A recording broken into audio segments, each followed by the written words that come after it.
Case में मुंबई के Arthur road jail में बंद आर्यन खान को जमानत मिल गई। गुरुवार को बॉम्बे हाईकोर्ट में दोपहर 3 बजे सुनवाई शुरू हुई थी। शाम करीब 4:45 में इस मामले में फैसला सुनाया गया। आरोपियों की जमानत का विरोध करते हुए additional solicitor general Anil Singh ने एनसीबी की तरफ से दलील दी, लेकिन कोर्ट ने आरोपियों को जमानत दे दी।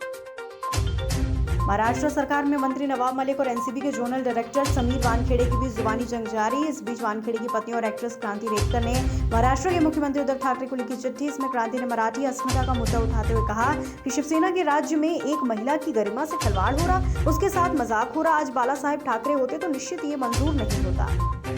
प्रधानमंत्री नरेंद्र मोदी ने आज 18वें आसियान भारत सम्मेलन में हिस्सा लिया। उन्होंने कहा, इतिहास गवाह है, भारत और आसियान के बीच हजारों साल से जीवन संबंध रहे हैं। इनकी झलक हमारे साझा मूल्य, परंपराएं, भाषा, ग्रंथ, वास्तुकला, संस्कृति, खान पान दिखाते हैं। इसलिए आसियान की यूनिटी और सेंट्रलिटी भारत के लिए सदैव एक महत्वपूर्ण प्राथमिकता रही है। राजनीतिक रणनीतिकार प्रशांत किशोर का मानना है, भारतीय जनता पार्टी आने वाले दशकों तक भारतीय राजनीति में एक बड़ी ताकत बनी रहेगी। अपनी गोवा यात्रा के दौरान प्रशांत किशोर ने ये बात कही। प्रशांत किशोर ने कहा, जैसे कांग्रेस पहले 40 वर्षों तक भारतीय राजनीति के केंद्र में थी, इसी तरह बीजेपी भी चाहे हारे या जीते राजनीति के केंद्र में रहेगी। बीजेपी कहीं नहीं जाने वाली। एक बार फिर जब आप राष्ट्रीय स्तर पर 30% वोट हासिल कर लेते हैं तो इतनी जल्दी राजनीतिक तस्वीर से नहीं हटते। AIMIM अध्यक्ष असदुद्दीन ओवैसी ने पाकिस्तान के गृह मंत्री शेख रशीद को मुंहतोड़ जवाब दिया। ओवैसी ने कहा, हमारे पड़ोसी मुल्क का एक मिनिस्टर पागल है, बेचारा।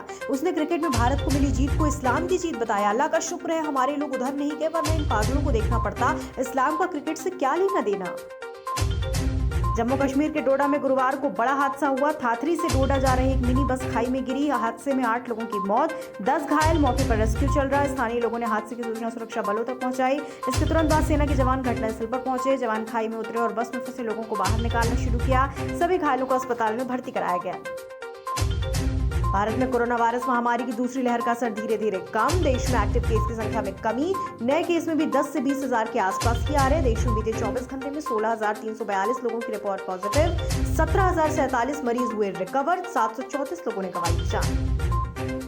दुनिया भर में कोरोना वायरस के मामले बढ़कर 24,57,00,000। इस महामारी से अब तक कुल 48 लाख से ज्यादा लोगों की मौत, जबकि 6,92 करोड़ से ज्यादा लोग वैक्सीनेट। ये आंकड़े जॉन्स हॉपकिंस यूनिवर्सिटी ने किए साझा।